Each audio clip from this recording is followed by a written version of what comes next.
ঘোষণা 2013 সালে হেফাজতে ইসলামের উত্থান ঘটেছিল তখন, যখন বাংলাদেশকে নাস্তিক্যবাদ গ্রাস করার পায় তারা চালিয়েছিল।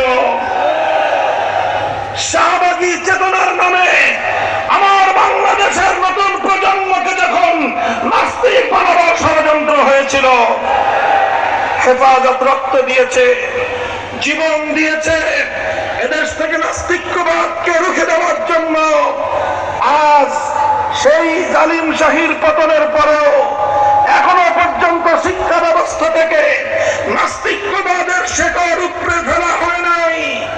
আমরা দেখছি, আমরা যৌক্তিক সময় দিতে চাই, কিন্তু অন্তর্বর্তীকালীন সরকার না তত্ত্বাবধায়ক সরকার, এই বাহানা দিয়ে আমাদের এই দাবি পূরণে বেশি কাল ক্ষেপণ করা যাবে না। আগামী শিক্ষাবর্ষের আগে জাতীয় শিক্ষা সিলেবাস থেকে